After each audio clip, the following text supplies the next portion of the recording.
Welcome back, climbers. I'm your co-host, Kaylee Floyd, and this is another episode of Climbing Mount CMMC.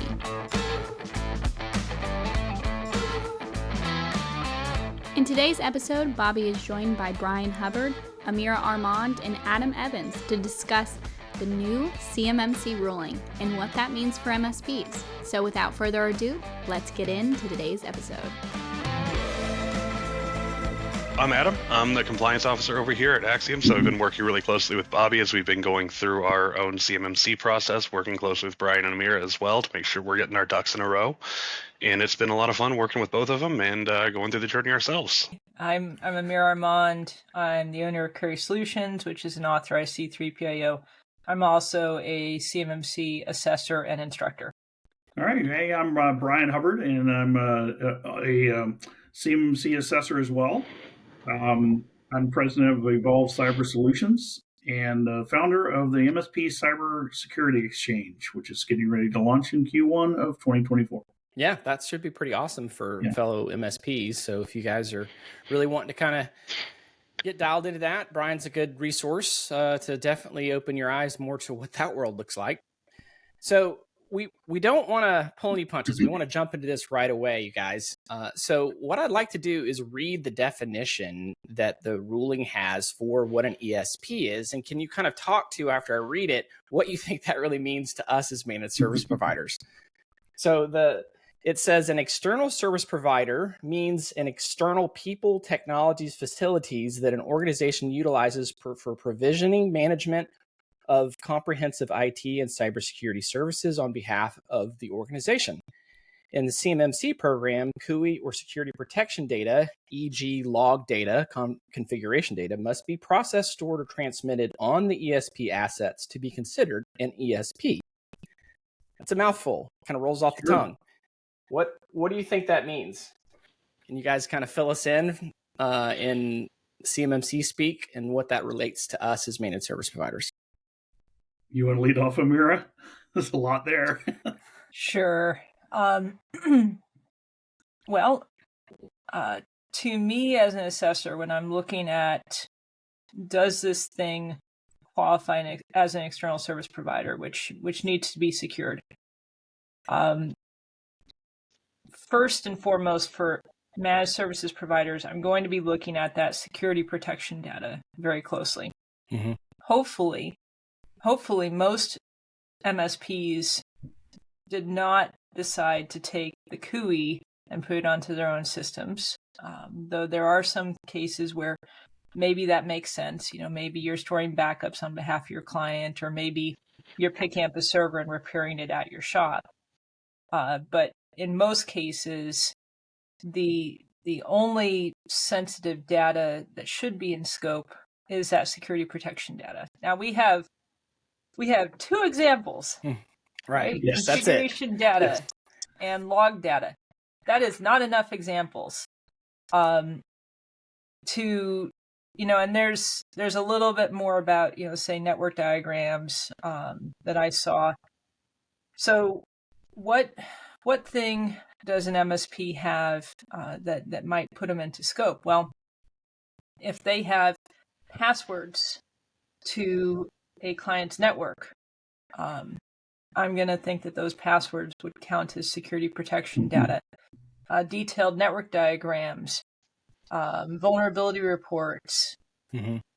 And then now we can start talking about the tools that you use in the clouds, which are not themselves making you in scope, right? So potentially if you use an RMM, which has the configuration data and the list of software installed on devices, as assessors, we'd be looking at that cloud very carefully.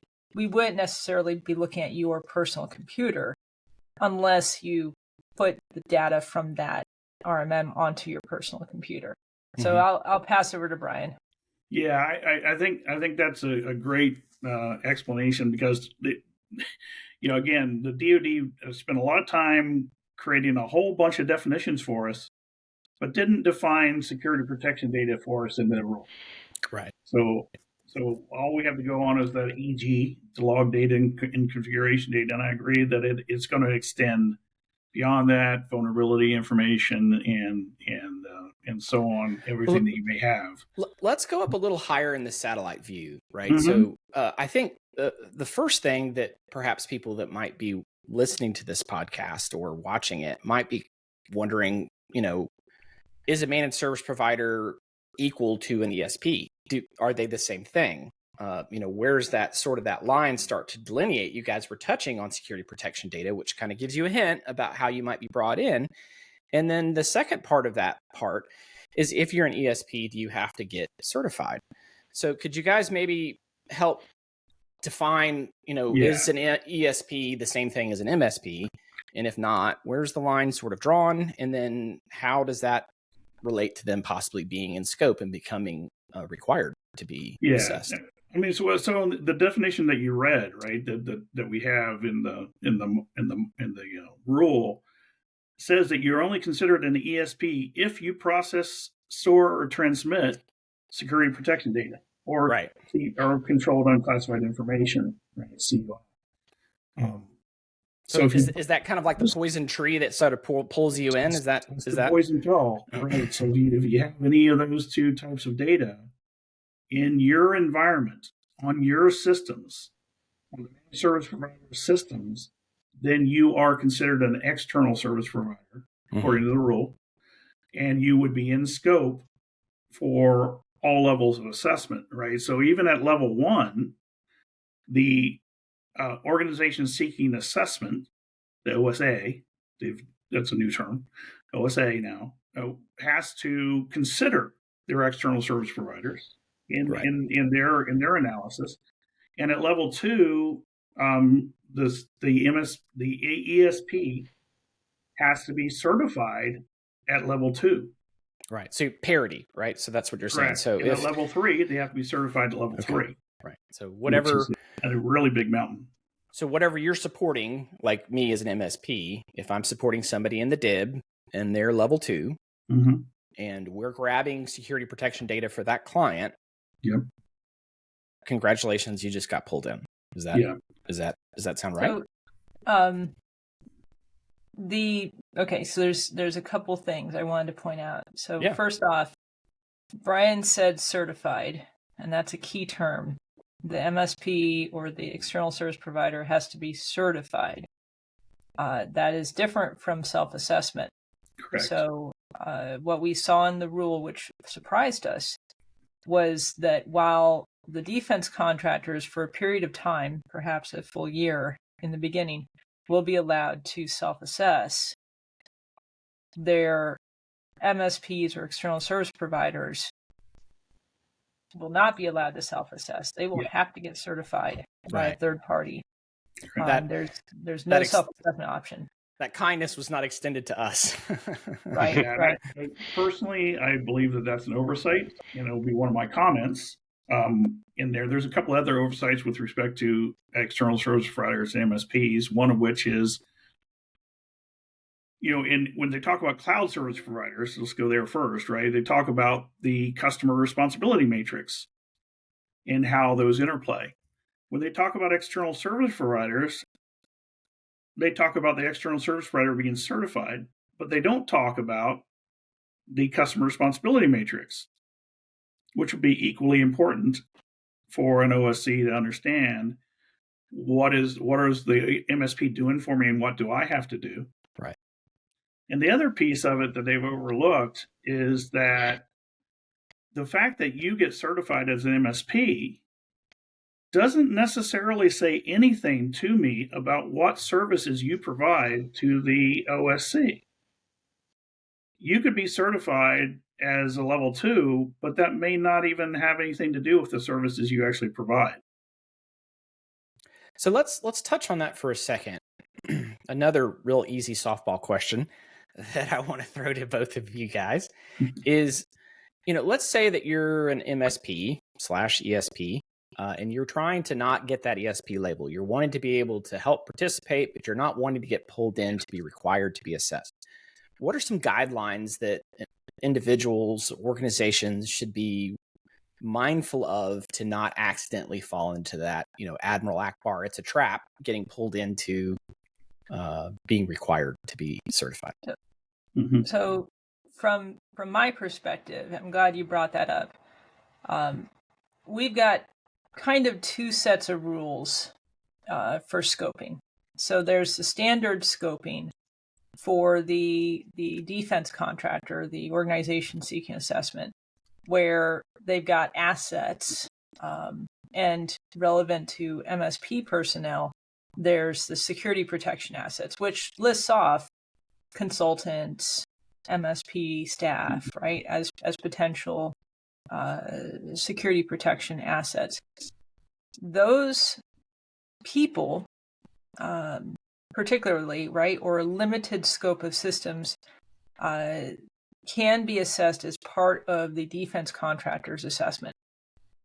So the cutoff switch, right, the point where we jump off the ledge into the MSP needs their own CMMC assessment is when they have security protection data, right, network diagrams, passwords, stuff like that, recorded in an information system of their own, which is not the defense contractors and it's not the cloud.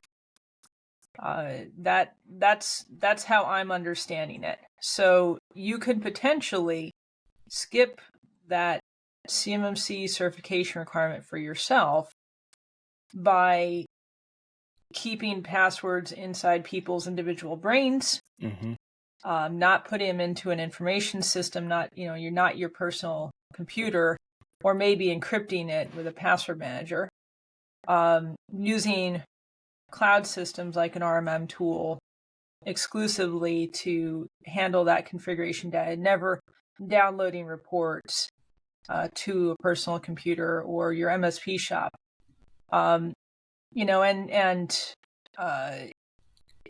If you can't leverage a cloud system for this data, then you should be looking at keeping the data inside the customer's environment.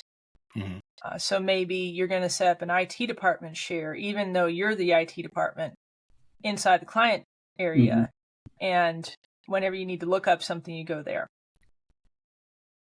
So, Adam. Well, just to add to that, I mean, even in the rule itself, I mean, in the scoping section, they do say if the external service provider is internal to the OSA, the security requirements implemented by the ESP should be listed in the OSA's SSP, the System Security Plan, and show connection with the in-scope environment, right? So they want to see that picture. You could be using their resources, their computers, their machines to do all your work.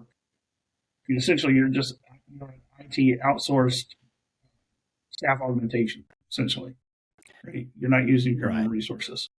And that's a strategy that we've heard, right, Adam, that other organizations have tried to do. Can you talk a little bit about scale and how that may or may not be a challenge for MSPs to try to, keep all the data inside the organization that's trying to get assessed and just providing resources utilizing their stuff? Is that reasonable? Is that feasible? It's possible, but the way, from what Brian and Amira were just mentioning there, and looking how MSPs operate, we love to store stuff in our own systems. We'll download reports from our RMMs all the time. We'll put stuff everywhere. So these requirements really make an MSP have to decide, is this something that they're going to want to do, and if so, this may require some pretty big changes to how MSPs operate. Because we love to just grab all the data, bring it into our environments, do things with it, have some fun.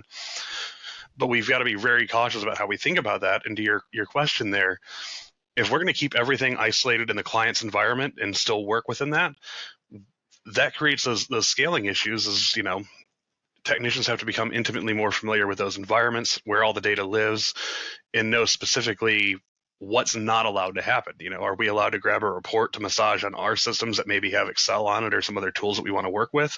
So we're not leaking that data into our environment and then thus putting ourselves in scope if that's the route we're going to go, which has its challenges. Yeah, it lends itself to more from the concept of being like what Brian was saying, more of an outsourced resource. You're providing those people or individuals or service or whatever that's going to be outsourced that's going to be managing their infrastructure. And if you walk that line well, you're still going to get pulled into the assessment because you have to be able to speak to what you're doing for that client. But your organization won't necessarily need to be assessed as certified themselves. But it's a difficult line to walk. Mary, I think you had your hand up a little bit, or yeah. Yeah. So we've been kind of dancing around the cloud provider thing, and I want to talk about that and try and explain it because the rule talks about this external security provider, right, or ESP, but it actually divides that ESP into two categories: ESPs that are clouds and ESPs that are not clouds. And for ESPs that are not clouds, which would be the managed services providers generally, it says you must be certified as CMMC Level 2 if you have security protection data or CUI in your environment. For external service providers that are clouds, think internet-based RMMs, Amazon, AWS, like, Azure, right? Endpoint Manager, all of that stuff. Basically, if you're going to a website to manage it, it's a cloud for sure, right? Fortinet could be considered a cloud. Datto, for sure, cloud, by the way, right? So for those external service providers that are clouds, it says that they need to be FedRAMP moderate baseline or equivalent. Okay, hold on. Ooh. So you just open that door. I know. I'm gonna try and explain what that is. Okay, so the United States government, for themselves, for their unclassified networks, they have this set of requirements, which is a NIST document, just like CMMC uses. So CMMC uses a NIST Special Publication 800-171, which has 110 requirements listed in it. For the government, for their internal use, they have a NIST Special Publication 853, which is like 1,000 requirements in it. Okay. Now, those requirements are everything from low security requirements to high security environments. So not all 1,000 apply. About 325-ish, a little bit more, apply if you call moderate security, right? So when we say FedRAMP moderate, we're actually talking about that subsection of the 1,000 requirements that are the low and the moderate security items. Okay. To be FedRAMP equivalent, or to be FedRAMP, basically the intent of the rule is that the cloud service provider for that cloud system has implemented all of those 325-ish security requirements in their environment without any missing ones. Right? That's a lot. That's actually a lot more than CMMC Level 2 or even CMMC Level 3. Yeah, it's infinitely harder. Yeah. So are we going to have clouds that are willing to do it? Right? Will Fortinet or Datto be willing to do it? I don't know. Right? And show their homework, right? Because they have to be able to provide. Just say pinky promise isn't going to do it, right? You got to. They have to provide documentation at the very minimum. They have to provide documentation saying that I am doing all these things to their defense contractor clients. Now, I'm going to let you guys talk about self-attestation in that regard. But that's a lot. And not all clouds are going to be willing to do that. And right now, we don't have that many clouds that actually have put out documentation saying that they're doing all of those requirements. Right. And the equivalency piece of that is a real curveball, because it's not clear about, can they basically, a cloud service provider basically says, yeah, I'm good on all those 325. Well, who validates that? How does that get validated in an assessment? Yeah. And that, I think that's a real question mark. It's certainly a question mark in my mind. It's a concern, real big concern of mine with respect to that. And just to kind of roll it back to the ESPs a little bit, if you're a non-cloud service provider and you're providing their services, let's say you're using, and this is of course not uncommon, right? MSPs use other companies to provide particular services that they don't provide. Like let's say they're, using another company to provide the SOC services or the SIM services or whatever the case may be. Well, in turn, that company would now be an external service provider as well, right? So they would have to be certified in order to be used by the MSP to service a particular client. So the supply chain, it's software bill of materials essentially is what it comes down to. So how far down do you go? It's not down to the product level; it's down to the service provider level. But it's still, you may have to include other organizations in that discussion. So I was listening to a podcast and and Brian, I think we were listening to it at the same time, and the person that was speaking was talking about how they know that two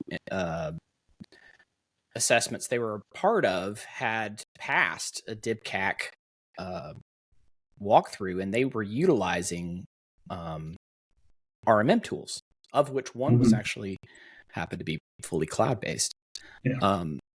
And this is not the first time that I've heard some people make comments in the CUI Discord and some of the other things that some of the stuff that DICAK was kind of saying, this is okay, seemed to be backed up a little bit and backed out and perhaps even nixed altogether with this ruling that has come out. Is there some examples of how that might have impacted the tools for MSPs in that regard, for how DICAK may have seemed to give us the thumbs up, but now maybe they walked it back?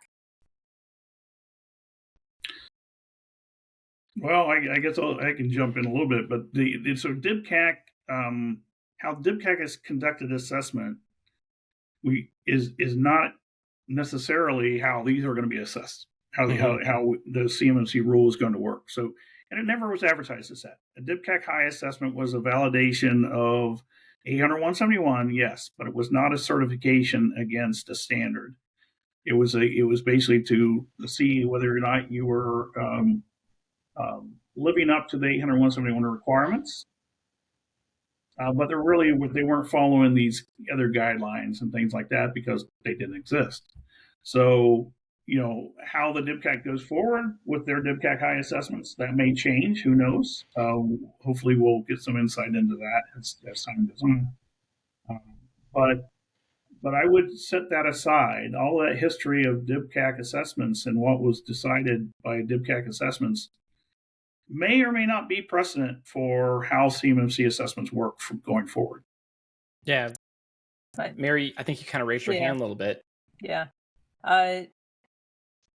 So as Brian said, DICAK in the past and currently, they've been using the scoping, which is based on the DFARS 252-204-7012 clause. Right.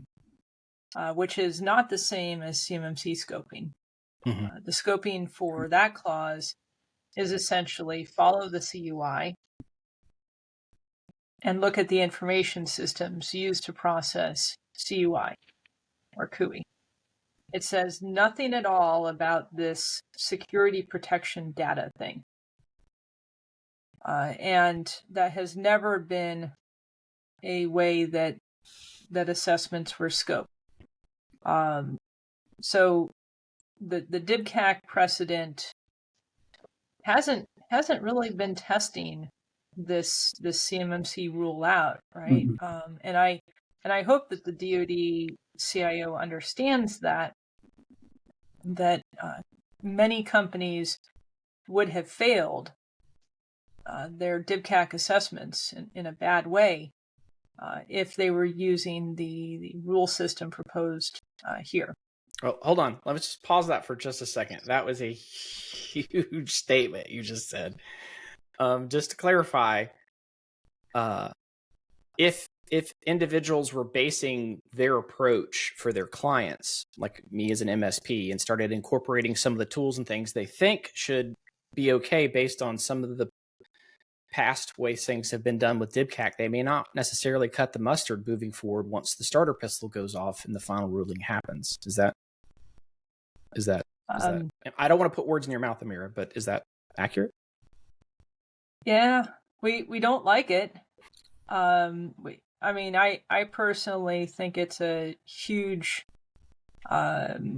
increase in scope and generally not a great use of dollars to go to such huge lengths trying to secure log information, for example. I'd much rather spend that time and effort securing CUI, and I'm not sure if the DoD realizes that they're going to be paying for an increased cost from their defense contractors to change out, their endpoint management solutions and their RMMs. But for example, I can pull out one exact specific example, which is Duo for multi-factor authentication. I know of lots of companies that have passed their DICAK assessments using Duo, which is a great product for multi-factor. That product, historically, most of the companies that have passed have been using the commercial version, which does not have a letter saying that they are doing all 853 requirements. They're not FedRAMP moderate, right? It's taken them years to pivot to be able to start supporting that. And they actually are, which I'm very excited about. But historically, those assessments that have passed using it, according to this rule text, would not have passed. Yeah. That's a super big concern of mine as well, is that it actually may slam us back into doing some less secure things. Log management, for example. I mean, you could technically pass the controls for assessment without a SIM, right? Doing manual review of your log data. Is that going to be effective? Heck no. Right. Is it? Can you technically meet the letter of the law if you have the right procedures and stuff in place? Probably. Would it be less secure? Absolutely, 100%. Would be less secure than using a SIM provider. But if we make it so hard on the SIM providers, we may not have any to choose from. That's a good point. Adam, can you kind of maybe share some concerns for MSPs, just kind of, maybe putting some voice to the concerns that we have with the tools we have when it deals with security protection data moving forward? I think kind of our big question that comes out of there is, at what point does one of those providers become a external service provider themselves, or are they a cloud service provider? From Amira, from what you were saying, it sounds like if they've got a cloud service that you access via a web browser and the data that lives there, whether it's security protection data or GUI itself, that makes them a CSP. If that's the case, that's flipping the table over on the industry and our tool sets. Because everyone's moved over to a SaaS-based model. There's some great services out there. But when you start talking to them about CMMC and their requirements, they're going, what do you mean we're in scope for this? We're not in scope for this. We're an external provider. Well, the rule now just says you're probably in scope to some extent, which then could lead to those potential scenarios like Brian mentioned where, yep, if I go through a manual process, it doesn't leave those environments and I'm doing it all manually, yeah, I might be able to pass by the letter of the law, but that doesn't scale at all. That doesn't actually promote good security. That's just me checking a box to get my certification and call it a day. And then we're right back to where we started with, why are we leaking CUI all over the place, and why does China have it all of a sudden? Yeah, I think to your point, so cloud service providers,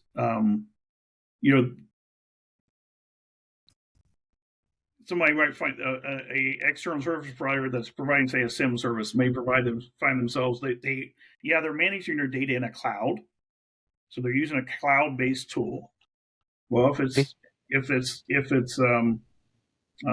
security protection data, then that cloud-based tool should be, according to the current rule, my read on it anyway, is that it should be FedRAMP moderate.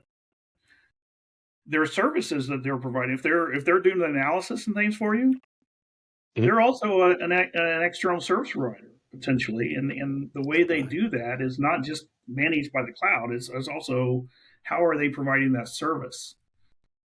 So their certification is the cloud, and also a external service provider potentially. So that just convolutes things a little bit. But how do you? Okay, let me just put the hat on of an MSP and the hat of a C3PAO. How do you guys get clarity now that this ruling's come out? For you, Brian, you've been on I think 4 or 5 joint assessments so far. Amira, I think you've done 2 or 3, right? Something like that, 3.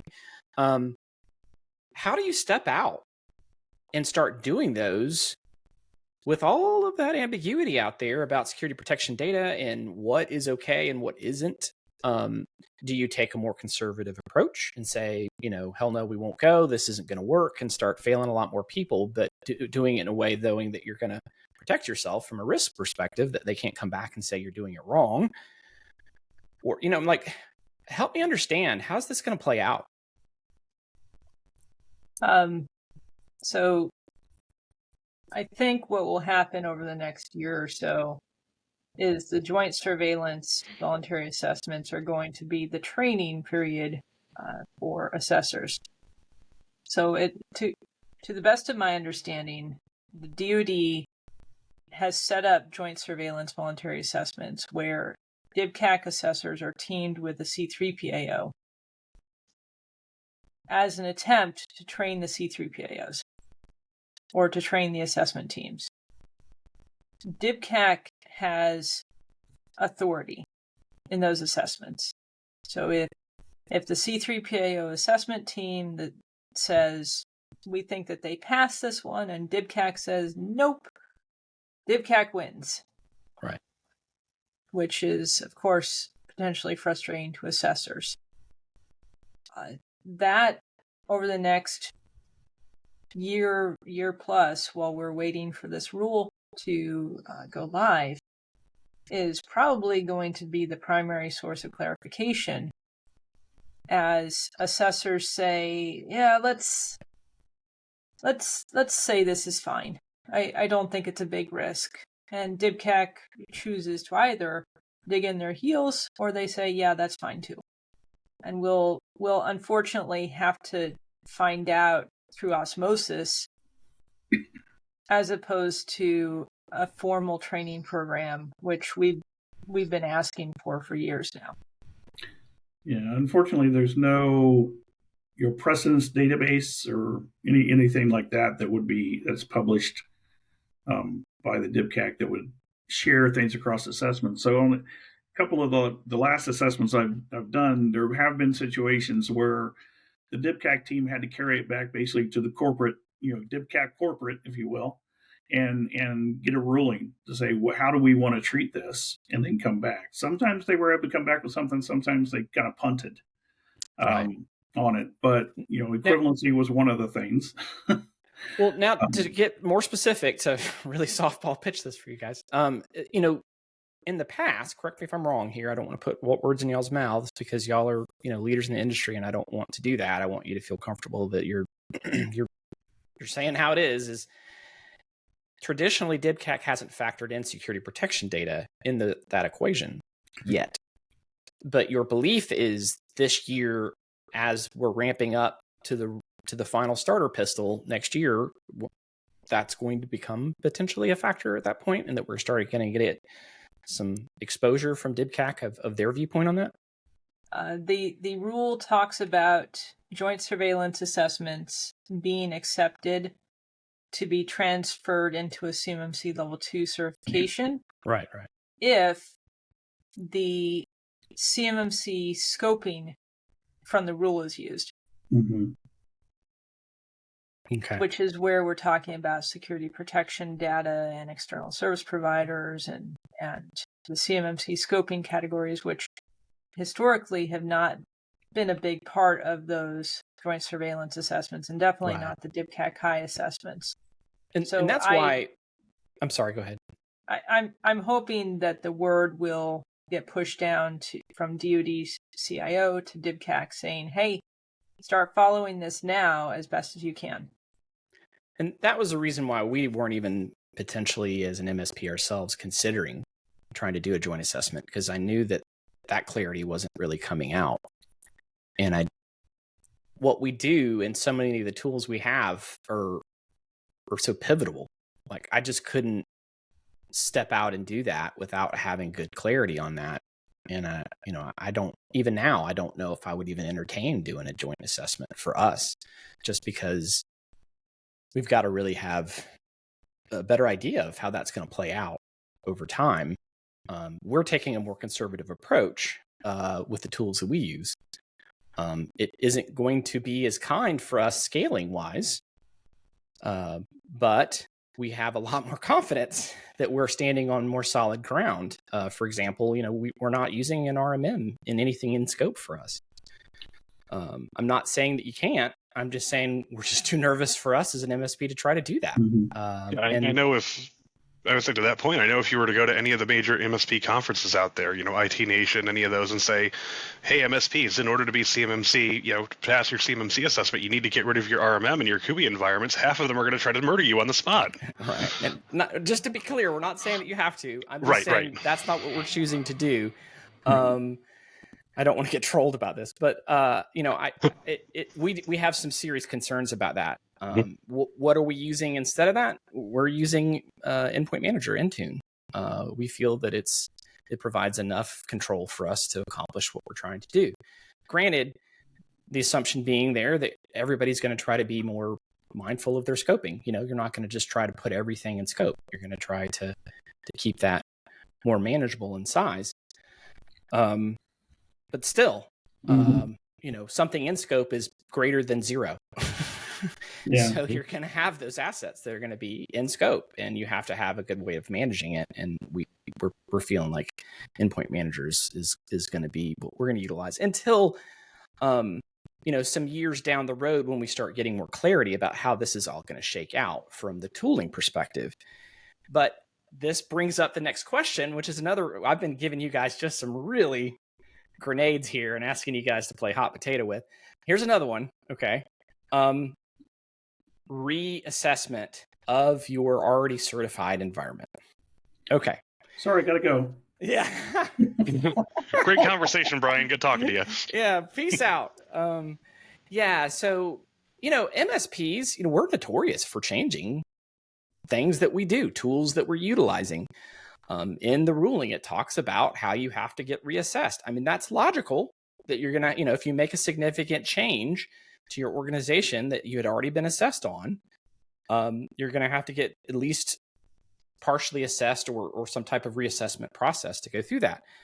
Can you provide some guidance on your perspective for an MSP? And I'll throw out 3 scenarios, and I want your opinion on it. Okay. Scenario 1, the OSA decides that they are going to change who they're doing their background checks with.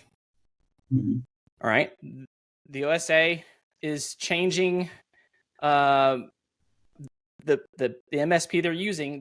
That MSP is changing their antivirus. Okay.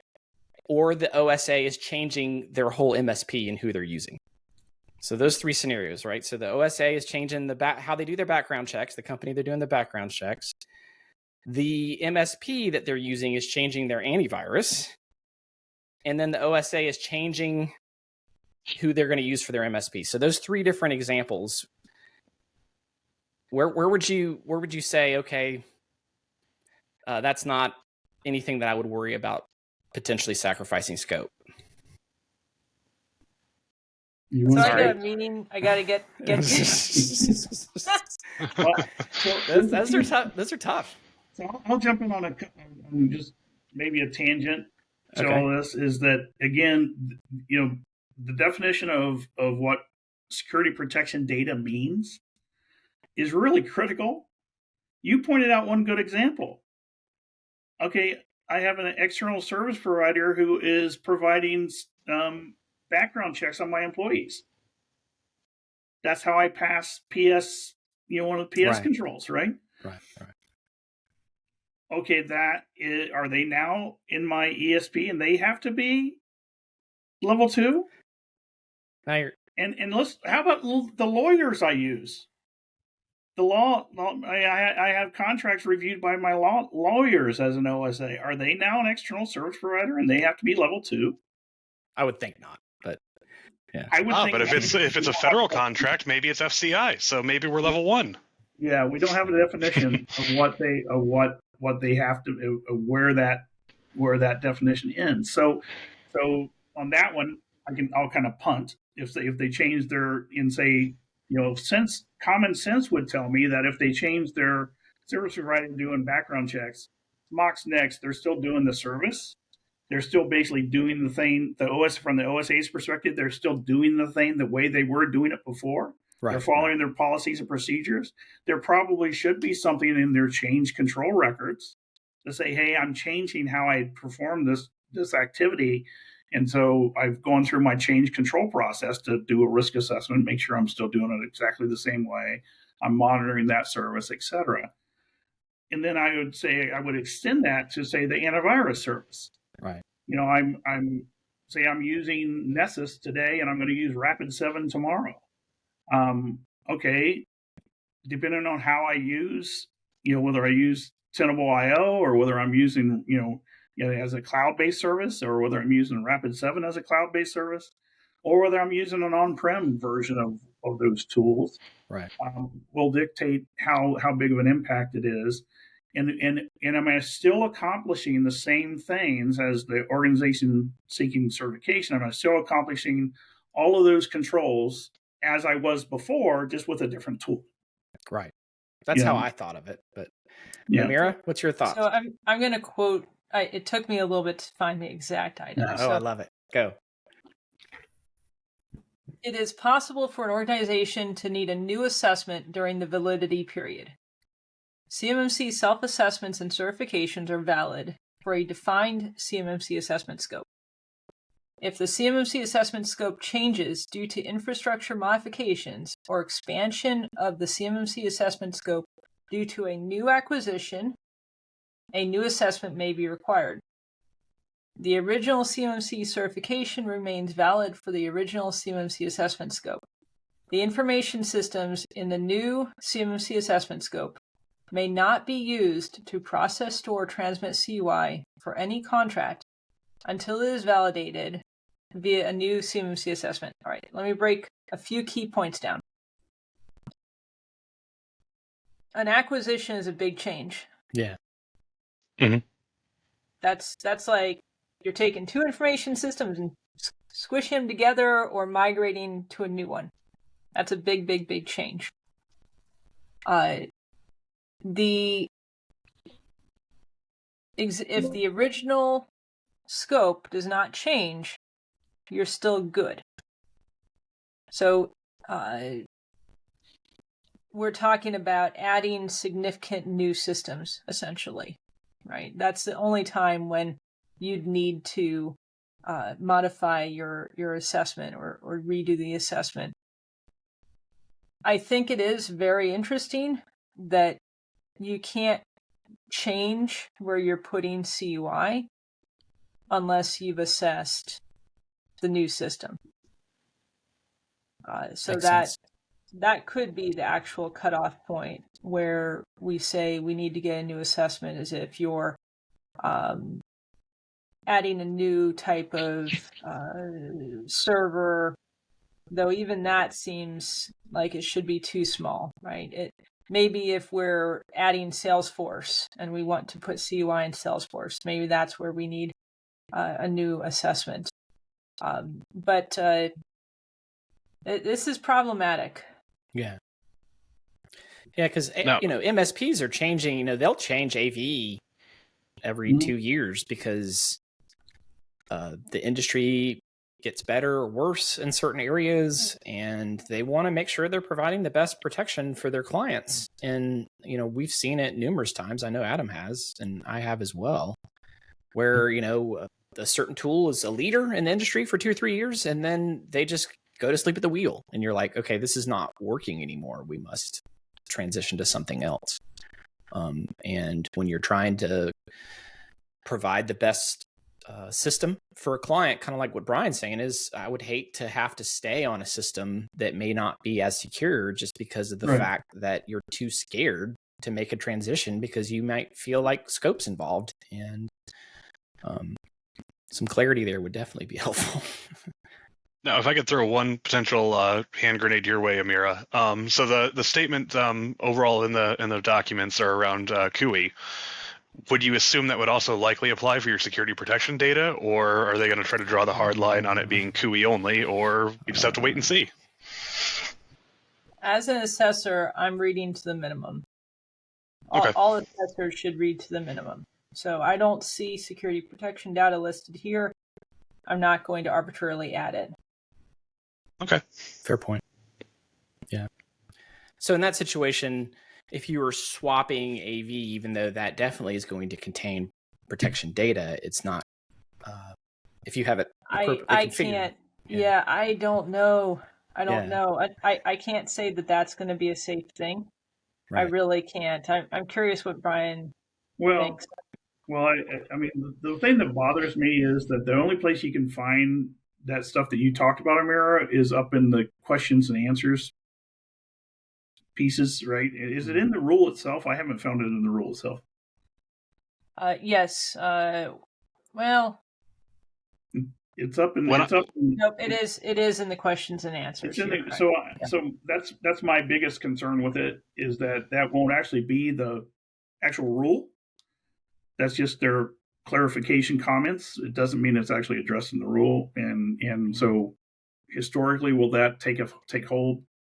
So that need to be a comment, right? We need to get that down in the rule, get that in there. But I think, again, I think following the other controls, the other things that on continuous monitoring, well, essentially what comes down to continuous monitoring of the controls, and then change management through your processes.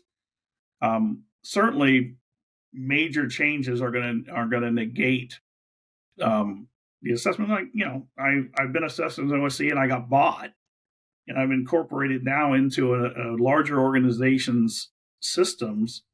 Well, my assessment note is no longer valid if I've moved into a new environment, a new system.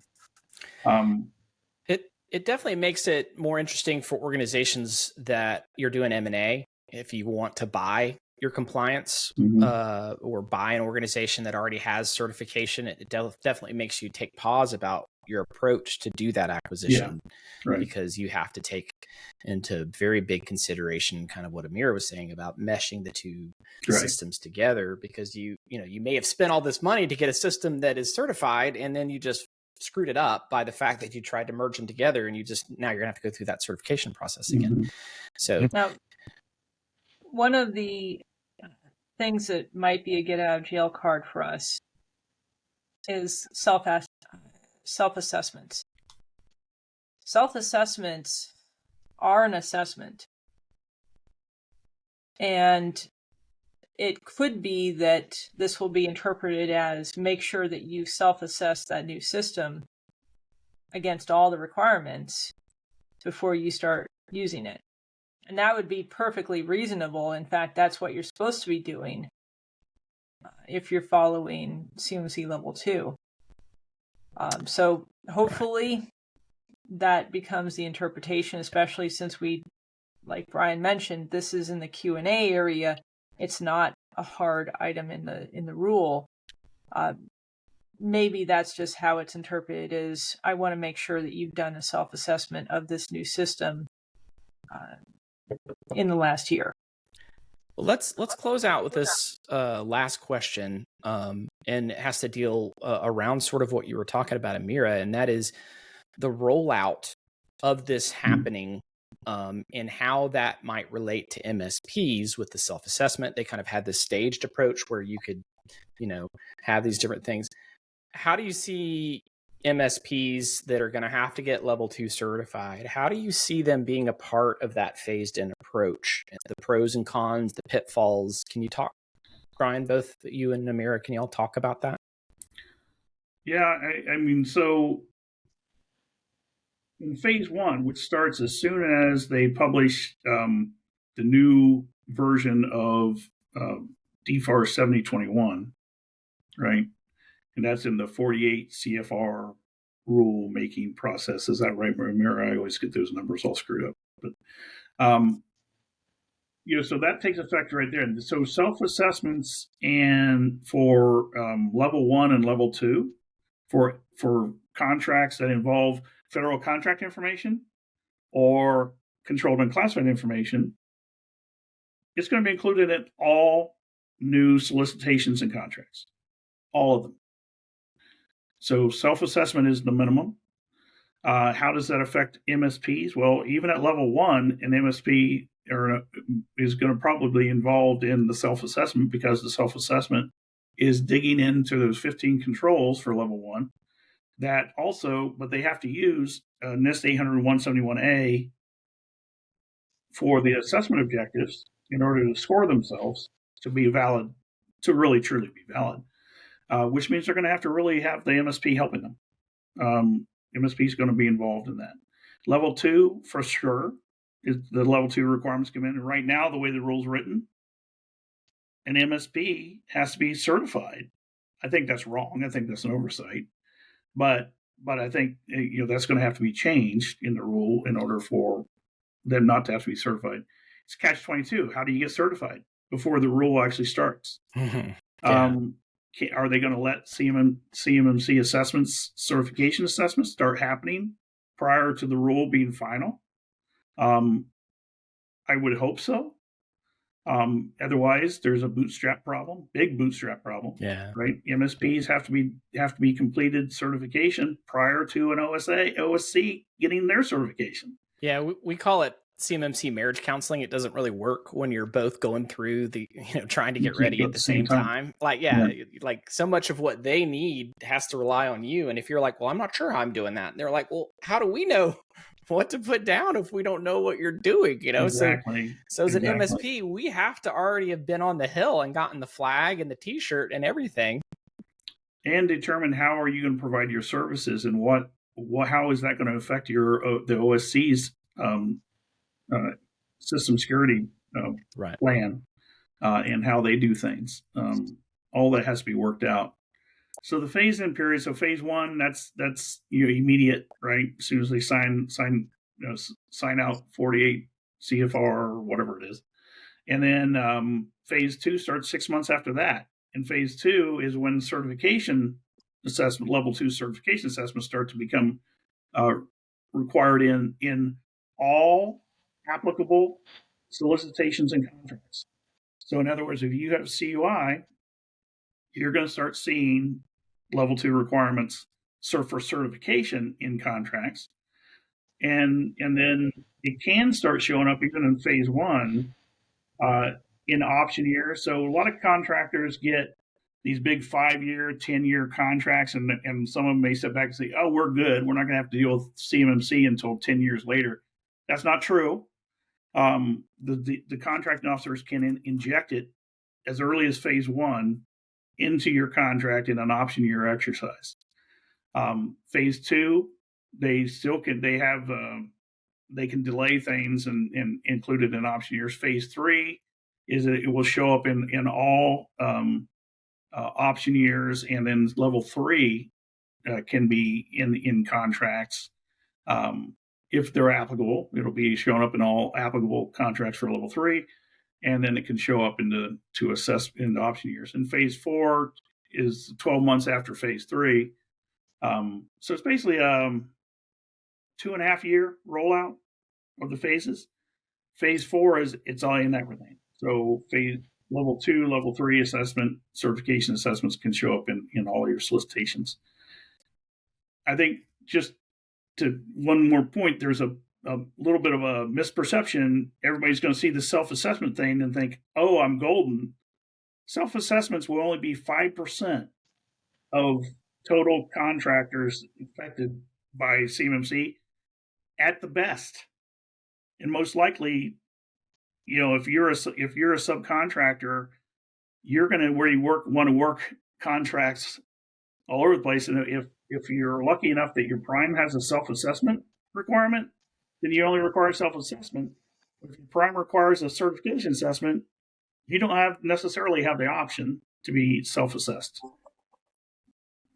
So if I can summarize it, for the MSPs that are starting to take action right now, the best advice I can give, and this is what we tell all of our MSP clients that we work with, is create a shared responsibility matrix, create it at the assessment objective level, which is 320 different things that need to be done, and really figure out if you're doing it or if the client's doing it. And if you're doing it, how are you doing it? And that is an enlightening exercise, which will make you go, I don't know if I can do this. Or more likely, it will make you go, I need to increase my rates because this is going to take 50% more staff and I'm going to need to change my systems. But if you do that first, at least you understand the scale of the issue and what you need to do, as opposed to running forward in the wrong direction. Yeah. It's there's no lack of direction to put yourself, but having that focus to where you're putting your efforts in a very accurate and appropriate manner is probably one of the hardest things about CMMC, is just making sure you're not doing donuts in the backyard, that you're actually doing something that's going to be very productive to your evolution being ready. And there's so much out there that isn't necessarily very clear. So trying to pick that path is challenging, but going through that matrix, like you're saying, Amira, is great. It does make you think. You start to have to look at your overarching approach, how you're going to scale it, how you're going to support it, how you're going to provide it. Can you back it up?